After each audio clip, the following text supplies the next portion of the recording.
लोग कहते हैं कि रिटायरमेंट के बाद अक्सर लोगों को होता है कि हम आराम करेंगे, पर आपने एज अ प्रेसिडेंट इलेक्शंस में पार्टिसिपेट करने की क्यों सोची? देखता हूँ कि सन सिटी में कई कमियां हैं, तो मैंने सोचा कि क्यों न सन सिटी की भलाई के लिए अपने आप को आगे लिया जाए।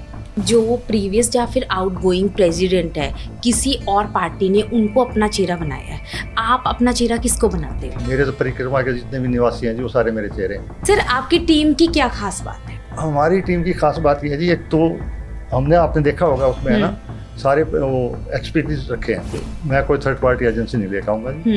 इनका फार्मूला था कि मतलब कोई भी काम करना अपने आप ना करो, थर्ड पार्टी ले आओ। उससे हमारे दो नुकसान है। एक तो हमारे को उसको जीएसटी देना पड़ता है। हाँ, थर्ड पार्टी हो तो हम तो एक एचआर रखेंगे और अपनी रिक्रूटमेंट करेंगे, सिक्योरिटी की भी, माली सबकी।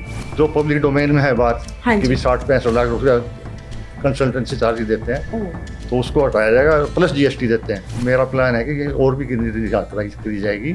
लिफ्ट्स को रिपेयर करना या फिर चेंज करने की अभी नौबत आ चुकी है, क्या आप इसके ऊपर भी कुछ काम करोगे? इसकी स्टडी करवाई जाएगी। हमारी सोसाइटी में बहुत टैलेंट है, बड़े बड़े हैं, जीएसटी एक्सपर्ट हैं, इनकम टैक्स एक्सपर्टीज हैं।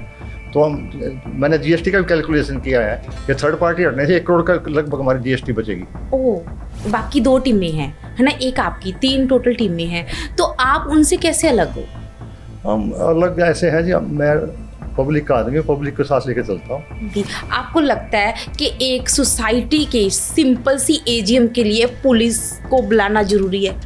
पुलिस इसलिए बुलानी पड़ी क्योंकि उनको पारदर्शिता नहीं थी उनके पास। ये बड़ा कारण था क्योंकि वो अनअपोज बन गए थे, तो उन्होंने कहा भी हम ही हैं यहाँ पर, और उनको फोबिया हो गया था कि हमारे बगैर तो यहाँ कोई हो नहीं सकता। उसी को चैलेंज करने के लिए मेरे को पब्लिक ने कहा जी आप आइए मैदान में, क्योंकि अपोजिशन होनी चाहिए, ताकि मतलब नकेल हमारी पूरी होनी चाहिए ना। पहले जीबी क्यों हो गई थी? क्योंकि उनके ऊपर चेक एंड बैलेंस ही नहीं था। वो कहते थे जो हमने कर दिया जिनका खाता ना भाई, जो हम कहें सही। कोई पार्टी का कोई जीतेगा कोई हारेगा, क्या इसमें इस कारण हमारे भाईचारे पे कुछ असर पड़ेगा? इसको भाईचारे को असर नहीं आएगा, क्योंकि हम सबको साथ लेके चलेंगे।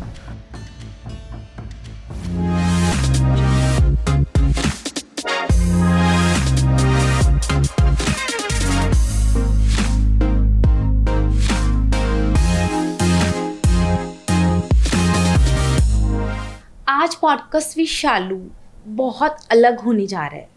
शायद ऐसा शूट मैंने भी कभी नहीं किया, और शायद आपने मेरे कभी भी कोई ऐसा एपिसोड देखा भी नहीं है। ये एपिसोड जो शूट हो रहा है वो मेरी अपनी सोसाइटी सन सिटी परिक्रमा पंचकुला 20 सेक्टर के लिए हो रहा है। वहाँ पे इलेक्शंस हो रहे हैं, वहाँ पे कैंडिडेट्स जो कि इलेक्शंस में एज अ प्रेसिडेंट खड़े हैं। आज हम उनसे जानेंगे कि वो एज अ प्रेसिडेंट अपने आप को क्यों देखते हैं, उनको क्यों लगता है कि वो सोसाइटी के लिए सबसे अच्छी जीवी बनाएंगे। आज हम मुलाकात करने जा रहे हैं विजय भारद्वाज जी का। स्वागत है सर आपका बहुत बहुत।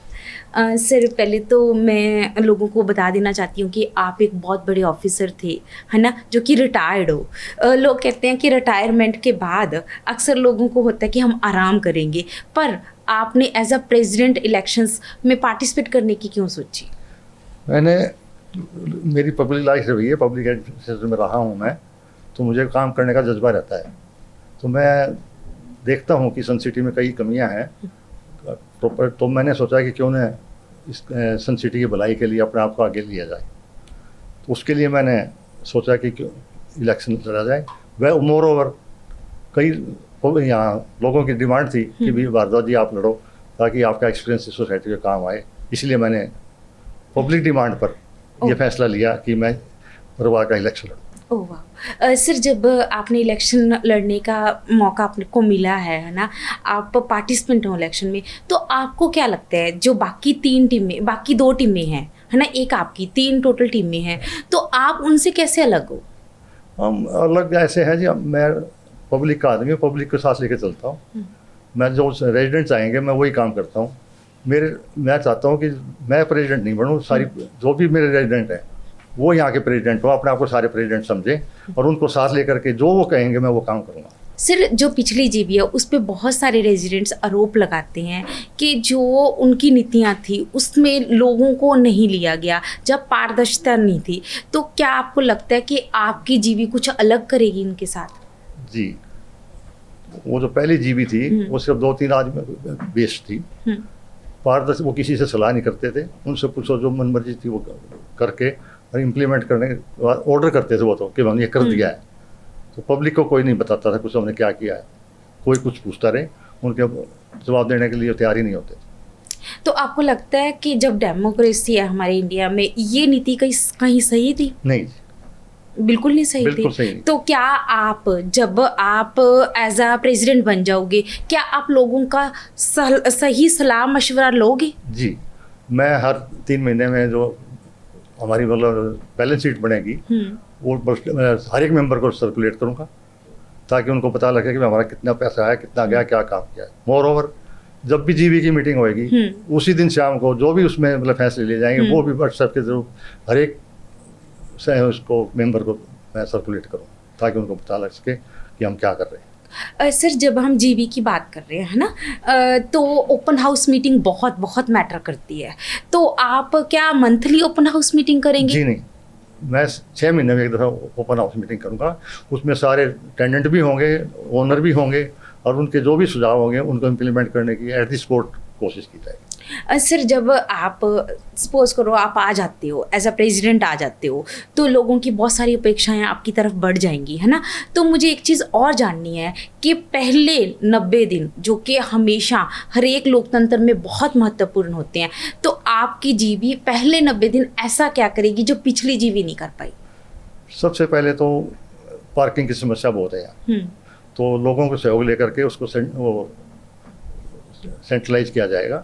उनका सहयोग बहुत ज़रूरी है और उनको कन्विंस करके और पार्किंग प्रॉब्लम समझाई जाएगी। नंबर 2 कि ये सफाई का भी वैसे 5A है ब्लॉक, उधर बहुत गंदगी रहती है। उसका एसटीपी का बहुत बड़ी STP समस्या का बहुत इशू है, तो टेक्निकल एक्सपर्ट से सलाह करके उसको 90 दिन में वर्केबल बनाया जाएगा। ये बहुत बड़ी बात है सर, क्योंकि एसटीपी का शायद बहुत बड़ी समस्या है 5B वालों के लिए, है ना? तो सर एक और बहुत बड़ी समस्या आती है, कहीं ना कहीं आप भी एक सीनियर सिटीजन हो, है ना? सीनियर सिटीजन के लिए एक बहुत गहरी समस्या है कि जब भी कोई सोसाइटी में बड़े फंक्शंस होते हैं तो नॉइस की बहुत बड़ी समस्या रहती है कि उनकी नींद में उनको प्रॉब्लम्स आती हैं। उसके लिए भी क्या आप कुछ करोगे? जो एज पर गवर्नमेंट नॉर्म है उस हिसाब से उसको मैनेज किया जाएगा। रात के 10 बजे बाद जो उनका जितना भी अलाउड है नॉर्म है उससे ऊपर जो है वो नहीं चलने दिया जाएगा साउंड से। सर आपको पता होगा कि सन सिटी में सबसे जो आने वाले टाइम में कह रहे हैं कि सबसे बड़ी समस्या है वो डीजे की समस्या रहने वाली है ना? तो कुछ रेजिडेंट्स कह रहे हैं, मुझे इसके बारे में पूरी तरह जानकारी नहीं है, कि विल्डर ने हमें सही जो लोड देना चाहिए था वो नहीं दिया, इसके कारण आने वाले टाइम में और भी ज़्यादा ये समस्या बढ़ सकती है। क्या आप इसके लिए कुछ करोगे? हाँ जी, मैंने अब हमारी सोसाइटी में ना कई एक्सपर्ट रहते हैं, मैंने उन एक्सपर्ट से मतलब अपना घोषणा पत्र बनाने से पहले उससे सलाह की थी, तो उनसे कंसल्ट करके फ्री ऑफ कॉस्ट वो हमारे कंसल्ट करेंगे, उसे कंसल्टेंसी चार्जेस नहीं लेंगे।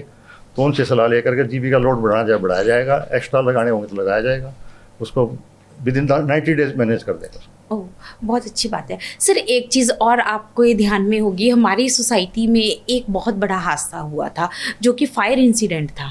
तो क्या आपको लगता है कि आने वाले टाइम में अभी भी कहा जा रहा है लोगों के द्वारा कि फायर के लिए अभी भी पूरी तरह हमारी सोसाइटी सेफ नहीं है? क्या आप लोग फायर के ऊपर कुछ काम करोगे? जी, जब ये इंसिडेंट हुआ था तो मैंने उनसे फायर वालों से बात की थी, तो वो तो कहने लगे भी ओके था, लेकिन उसके बाद फिर मैंने औरों से बात की, एक्सपर्ट से, मतलब अपनी सोसाइटी में रहते हैं एक्सपर्ट जो गुड़गांव में बड़ी बड़ी सोसाइटी का वो करते हैं, उससे मेरी सलाह हुई थी।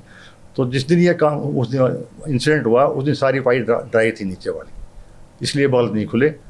तो क्योंकि उसमें लीकेज थी, लीकेज बंद करवाने की बजाय इन्होंने उसको ड्राई कर दिया, तो उसको ड्राई नहीं होने दिया जाएगा, लीकेज होगी उसी टाइम। उनसे मैंने पूछा टेक्निकली, तो वो उसी हिसाब से हम काम करेंगे और इसको प्रॉब्लम नहीं आएगी। सर एक और समस्या आती है सोसाइटी में, जब भी सोसाइटी में कोई प्रेसिडेंट बन जाता फिर क्या होता है कि उसके कुछ चंद दोस्त होते हैं, रिश्तेदार होते हैं, वो ही स्टेज पे हर फंक्शन में नज़र आते हैं, क्या आप उसके लिए भी कुछ करोगे? मेरा कोई रिश्ता उस स्टेज पे नहीं आ सकता जी। क्योंकि ये by the people for the people है मेरी सोसाइटी।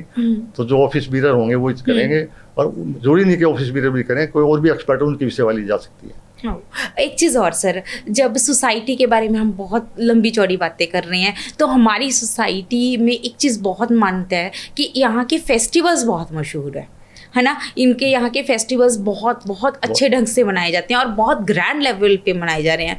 क्या आप भी इतने ग्रैंड लेवल पे बना पाओगे? वो इतने ग्रैंड लेवल पर बनाएं, और नो प्रॉफिट नो लॉस पे बनाएंगे। अभी तो सोचा कि 10 लाख रुपए प्रॉफिट भी कमा लेते हैं, सुना है मैंने। हाँ। क्योंकि पारदर्शिता यहाँ थी नहीं, हाँ। बताना कुछ है नहीं। हाँ। तो नो प्रॉफिट नो लॉस पे, और बहुत अच्छे, इससे भी बेटर ढंग से बनाया जाएगा। ओह सर, हमारी सोसाइटी के रेट बहुत बड़े हैं, बहुत इंक्रीज़ हुए हैं। इतने मुझे लगता है पूरे ट्राई सिटी में किसी भी सोसाइटी के रेट इंक्रीज़ नहीं हुए होंगे जितने सन सिटी परिक्रमा के हुए हैं।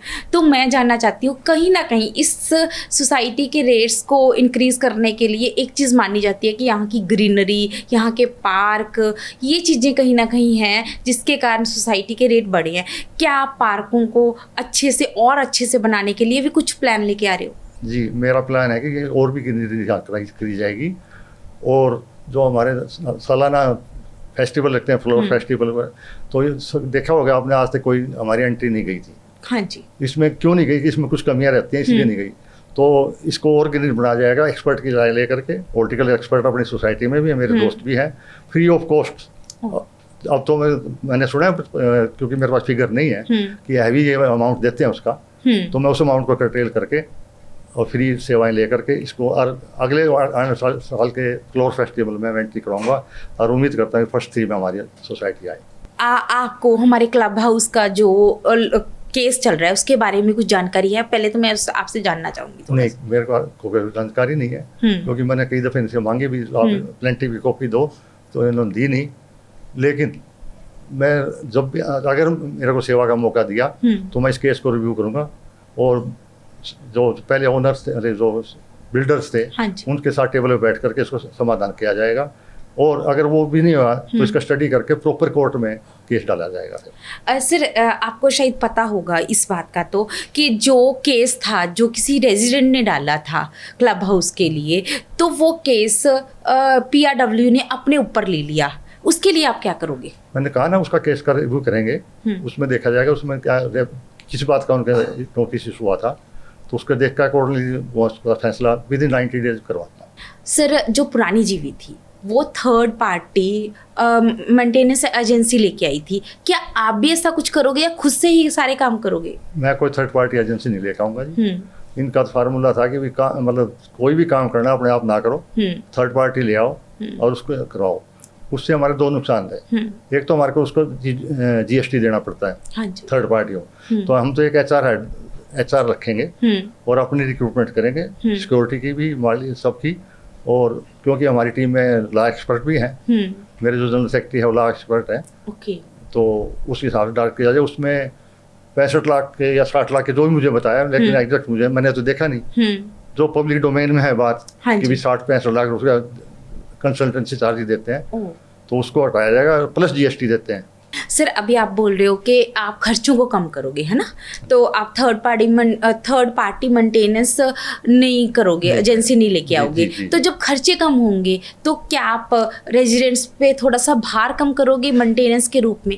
मैं पहले स्टडी करूंगा सारा। जैसे मैंने कहा कि मैं ओपन हाउस मीटिंग बुलाऊंगा, तो उसमें जो भी आएगा फंड बट, तो मैं सारा ओपन में सबके पब्लिक में रख करके और पब्लिक को बता दूंगा कि ये देखो ये मेरे खर्चे हैं, ये हैं, उसके हिसाब जो जनता चाहेगी वो मैं कर दूंगा। ब्लैक एंड वाइट में रखूंगा उनके सामने, और पॉसिबल होगा तो कम किए जाएंगे। सर, जो आउटगोइंग जीवी है उसके 3 साल के कार्यकाल में जो भी बैलेंस शीट हुई थी, क्या आप उसके ऊपर थर्ड पार्टी ऑडिट करवाओगे? जी बिल्कुल करवाएंगे, क्योंकि वो कंपल्सरी है करवाना। और उनका ही नहीं, अगर यहाँ के नागरिकों ने मेरी टीम को दिया तो मैं तो हर साल थर्ड पार्टी करवाऊंगा। हर साल हर साल थर्ड पार्टी होना चाहिए ऑडिट। अरे वो क्योंकि जो क्लोजिंग ईयर होता है उसके बाद सितंबर तक हमें GB से AGM से ये पास करवाने होते हैं। पहले थर्ड पार्टी ऑडिट होएगा, हाँ जी। उसके बाद एजीएम से का पास करवाना था, जो कि उन्होंने 3 साल में कोई भी नहीं करवाया। उन्होंने एक बार भी नहीं नहीं करवाया? करवाया, एजीएम ने बुलाई नहीं, एजीएम कोरम कभी पूरा नहीं, एक दो बुलाई तो कोरम पूरा नहीं था। सर आपको लगता है, मैं एक चीज़ पर्सनली जानना चाहती हूँ, ये चीज़ मैं कल किसी इलेक्शंस में, जब हमारी सोसाइटी में इलेक्शंस का वार्तालाप हो रही थी लोगों से, तो किसी पार्टिसिपेंट ने, उनको एजीएम का मीनिंग नहीं पता था, मैं बड़ी हर्ट हुई उसमें।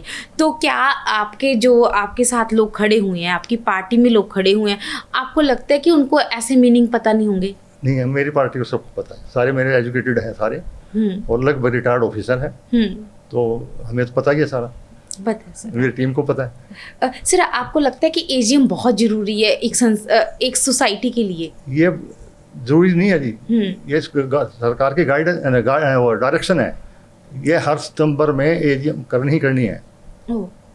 क्लोजिंग ऑफ द ईयर के 6 मंथ के अंदर एजीएम से बैलेंस शीट पास करवानी होती है, उसके बाद वहाँ अपलोड करना होता है रजिस्ट्रार फर्म एंड सोसाइटीज़ के, फिर वो अपलोड होते हैं, वो जब एक्सपेंडिचर माने जाते हैं, अदरवाइज वो सैंक्शन नहीं माने जाते। सर मैं आगे एक चीज़ और जानना चाहती हूँ आज आपसे, कि जो प्रीवियस या फिर आउटगोइंग प्रेसिडेंट है, किसी और पार्टी ने उनको अपना चेहरा बनाया है, आप अपना चेहरा किसको बनाते हो? मेरे तो परिक्रमा के जितने भी निवासी हैं जी, वो सारे मेरे चेहरे हैं। बहुत अच्छी बात है सर, ये तो होना भी चाहिए मेरे ख्याल में। वही। सर जब आप परिक्रमा के सारे लोगों को अपना चेहरा मानते हो, क्या इसमें जो लोग रेंट पे रहते हैं उनके लिए भी आप कुछ करोगे? जी, वो उतना ही कागज जितना उनका ओनर का है, जो ओनर के लिए करेंगे उनके लिए, उनके तो ज़्यादा करेंगे, क्योंकि उनको ज़्यादा फेस करनी पड़ती है जो रहते हैं। ओनर जिन्हें किराया पे देते उसको तो पता नहीं हमारे को क्या फेस है, तो इसलिए तो मैंने ओपन हाउस का कहा, हर 6 महीने में ओपन हाउस करेंगे। सर शायद आपको पता होगा कि जब जो पिछली एक बार एजीएम हुई थी, उसमें पुलिस बुलाई गई थी, जो बहुत सारे रेजिडेंट्स को नहीं पसंद आई थी। आपको लगता है कि एक सोसाइटी के सिंपल सी एजीएम के लिए पुलिस को बुलाना जरूरी है? पुलिस इसलिए बुलानी पड़ी क्योंकि उनको पारदर्शिता नहीं थी उनके पास, उनके लोगों के क्वेश्चन आंसर देने के लिए था नहीं, इसलिए उन्होंने डर के लिए पुलिस बुलाई। पुलिस की करवानी चाहिए रेजिडेंट सोसाइटी में, पुलिस का क्या काम हमारे यहाँ? क्योंकि यहाँ पे रेजिडेंट्स रहते हैं, कोई गुंडागर्दी तो है नहीं, है ना। क्या आपको लगता है कि आप भी ऐसा ही करोगे कि आप अपने 12 नंबर टावर को, 12A को ही अच्छे से मेंटेन करोगे, बाकी टावरों की बात नहीं सुनोगे, जब बाकी टावरों की उतनी मेंटेनेंस नहीं होगी? सबका इक्वल मेंटेनेंस होएगी, सबका साथ सबका विश्वास पाने वाले काम होगा। सर एक चीज़ और, जहाँ पे एक बहुत बड़ी और भारी समस्या आम रेजिडेंट्स को रहती है कि हर आए दिन गार्ड चेंज हो जाते हैं। कई बार तो वो बहुत ही छोटी उम्र के बच्चे होते हैं जो गार्ड बनते हैं, जिनको कुछ पता भी नहीं होता।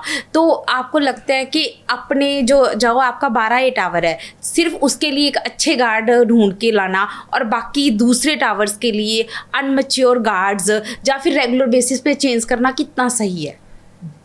मैंने बताया ना जी, पहले भी क्वेश्चन में आया था कि थर्ड पार्टी है, तो हम थर्ड पार्टी को हटाएंगे, तो अपने इंटरव्यू लेकर के अपने गार्ड, अच्छे गार्ड रखे जाएंगे, और उनका उसे ले जाएगा सारा काम, वेल मेंटेन है, जिनको ट्रेनिंग होगी ट्रेंड गार्ड रखे जाएंगे। सर एक समस्या और बहुत बड़ी आती है, जो समस्या को हमेशा अनदेखा किया जाता है। As a NGO and as a tower head मेरे पास ये समस्या हमेशा आती रही है कि मैम, बुजुर्गों के लिए नीचे एक बाथरूम जरूरी चाहिए उनको, क्योंकि वो जब सैर करते हैं, या फिर वो अपनी कुछ गेम्स खेलते हैं, या फिर वो अपने दोस्तों के साथ मीटिंग करने पार्क में जाते हैं, तो वहाँ पे एक वॉशरूम, जो टॉयलेट की फैसिलिटी बहुत ज़रूरी है। क्या हम ऐसा कुछ सन सिटी परिक्रमा में कर सकते हैं? इसके लिए स्टडी करना पड़ेगा, क्योंकि मतलब इसमें ना कवरेज एरिया बढ़ जाता है इससे, बाथरूम बनाएंगे तो, लेकिन फिर भी टाउन प्लानिंग की परमिशन लेकर बाथरूम बनवाए जाएंगे सर हर कोने पे, हर कोने पे। हाँ, था जो रेजिडेंट्स, मेरे पास ये बहुत बड़ी और खास करके बुजुर्गों की ये बहुत भारी समस्या है, टाउन प्लानिंग क्योंकि वो वॉक करने नहीं जाती इस चक्करों में। टाउन प्लानिंग से परमिशन लेकर बनवा दी जाए। सर एक चीज़ और मैं जानना चाहूँगी, क्योंकि आप खुद सीनियर सिटीजन हो, है ना, आप इस चीज़ को बहुत अच्छे से जानोगे कि सीनियर सिटीजन्स को बहुत सारी दिक्कतें आती हैं, क्योंकि जैसे कि हम जानते हैं ये एक सोसाइटी है, इसमें बहुत सारे जो बुजुर्ग हैं वो अकेले रहते हैं, है ना, जिनके बच्चे फॉरेन में शिफ्टेड हैं, या कोई बाहर रहता है, या फिर कंट्री से बाहर या कहीं भी रहते हैं, तो उनके लिए भी क्या आप कुछ फैसिलिटीज़ दोगे? मेरा मैनिफेस्टो में है कि 20-25 जो यंग लड़के हैं उनका एक ग्रुप बनाया जाएगा। वो सीनियर सिटीजन के 24 घंटे सेवा के लिए होंगे और उनका सबके पास नंबर होगा 24 आवर्स के लिए। सर जैसे पहले वाली जीबी ने 24 के 24 टावरों के लिए टावर हेड चुने थे या फिर बहुत सारी एडवाइजरी कमेटीज़ बनाई थी, क्या आपको लगता है कि आपको भी ऐसी कमेटीज़ बनानी पड़ेंगी? कमेटी बनाना तो अच्छी बात है, मैं भी बनाऊंगा, लेकिन एक्सपर्ट लिए जाएंगे उसमें। तो जिसका जो एक्सपर्टीज होंगे उसको लिया जाएगा। हमारी सोसाइटी में बहुत टैलेंट है, मतलब बड़े बड़े हैं, जीएसटी एक्सपर्ट हैं, इनकम टैक्स एक्सपर्टीज हैं। तो मैंने जीएसटी का भी कैलकुलेशन किया है कि थर्ड पार्टी हटने से 1 करोड़ का लगभग हमारी जीएसटी बचेगी। ओह, मतलब इतना बड़ा अमाउंट बचेगा। इतना बड़ा अमाउंट बचेगा और वो पब्लिक के लिए काम आएगा फिर। हाँ, वो ऑब्वियस है। सर मैं अब आपसे लिफ्ट्स के बारे में जानना चाहती हूँ। हमें आया दिन, क्योंकि कहीं ना कहीं 10 साल हो चुके हैं इस सोसाइटी को बने हुए, 10 साल से भी मुझे लगता है ज़्यादा टाइम हो गया, तो कहीं ना कहीं लिफ्ट्स को रिपेयर करना या फिर चेंज करने की अभी नौबत आ चुकी है। क्या आप इसके ऊपर भी कुछ काम करोगे? इसकी स्टडी करवाई जाएगी। जहाँ तक मेरी नॉलेज है तो इसके लिए मेंटेनेंस, एनुअल मेंटेनेंस की होती है। तो 2 तरह की कंट्रैक्ट होते हैं इसमें। हाँ जी। एक विद स्पेयर पार्ट्स, एक विदाउट स्पेयर पार्ट्स। ओके। तो हम विद स्पेयर पार्ट्स वाली मेंटेनेंस करेंगे, उसमें उसका प्रॉब्लम नहीं आती। उससे प्रॉब्लम लगभग 90% सॉल्व हो जाता है। सर मैं अब ये जानना चाहूँगी आपसे कि सन सिटी में मैसेज के थ्रू लोगों को इजी वे रहता है कि अपनी समस्या को कहने के लिए, क्या आप इसको सही समझते हो? ऐसा है जी, अगर हमें सेवा का मौका दिया तो हमारे तो सारे रिटायर्ड पर्सन हैं। तो मेरे मैनिफेस्टो में मैंने लिखा है कि हर दिन हमारा ऑफिस भी वहाँ पर बैठेगा डेली 2 घंटे, और मैं भी लगभग बैठा करूँगा।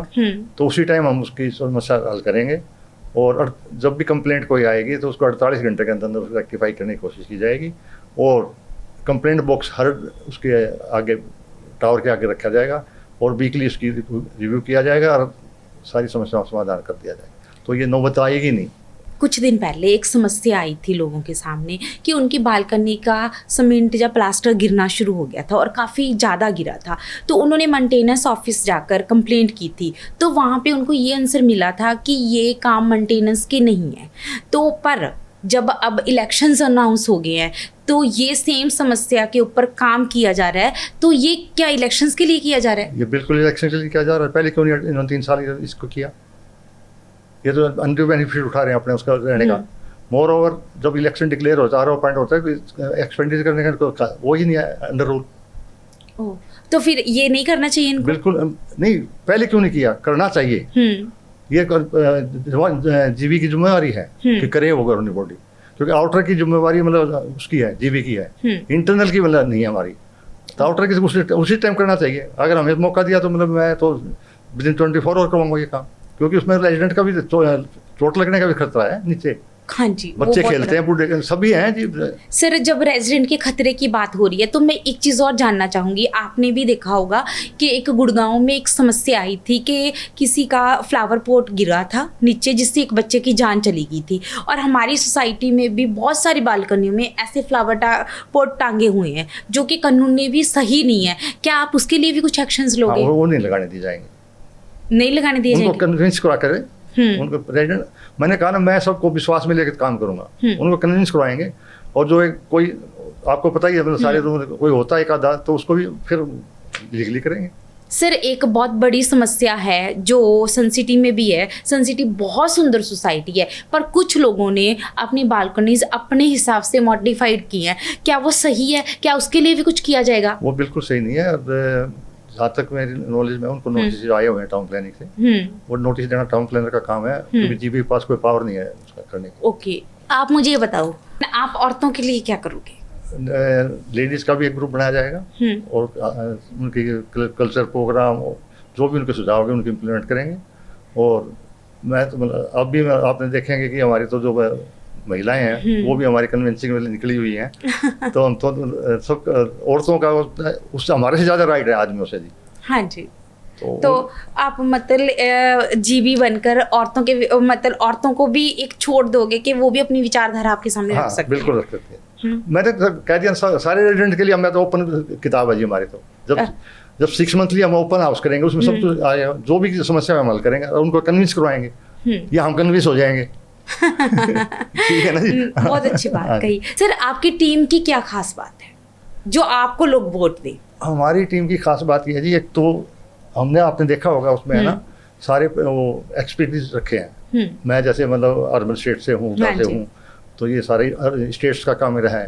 तो हमारे जो वाइस प्रेसिडेंट हैं डॉक्टर धर्मपाल, वो हॉर्टिकल्चर एक्सपर्ट हैं, हाँ जी। PhD हैं, एग्रीकल्चर एक्सपर्ट हैं। हाँ जी। हमारे जो सेक्रेटरी हैं वो लेबर कमीशनर रिटायर हुए हैं, तो उनको ला के उसका पता है।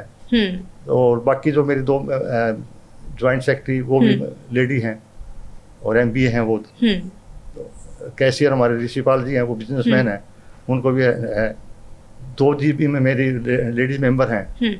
और आपको एक और मैं आपको डिस्क्लोज करता हूँ। हाँ जी। मैंने 2 पोस्टें मतलब एग्जीक्यूटिव के नहीं, हम इलेक्शन लड़ रहे हैं। ओ क्यों? वो क्यों? वो इसलिए कि मेरा ये विश्वास है कि अपोजिशन भी अंदर आना जरूरी है, नहीं तो निर्गुण हो जाता है आदमी। हाँ, ये बात मैं एक पॉलिटिकल साइंस की स्टूडेंट रही हूँ।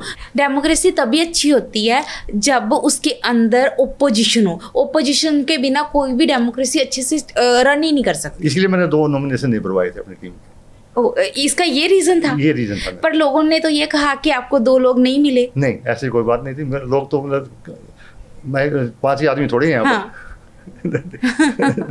अब उन्होंने 25 विड्रा करने का क्या मतलब था? हाँ मैंने जी। जानबूझ के छोड़ दिया है कि भी अपोजिशन होनी चाहिए, ओपोजिशन ताकि मतलब नकेल हमारे पूरी होनी चाहिए ना। हाँ। पहले जीवी निर्कुंज क्यों हो गई थी? क्योंकि उनके ऊपर चेक एंड बैलेंस ही नहीं था। वो कहते थे जो हमने कर दिया जिनका खाता ना भाई, जो हम कहें सही।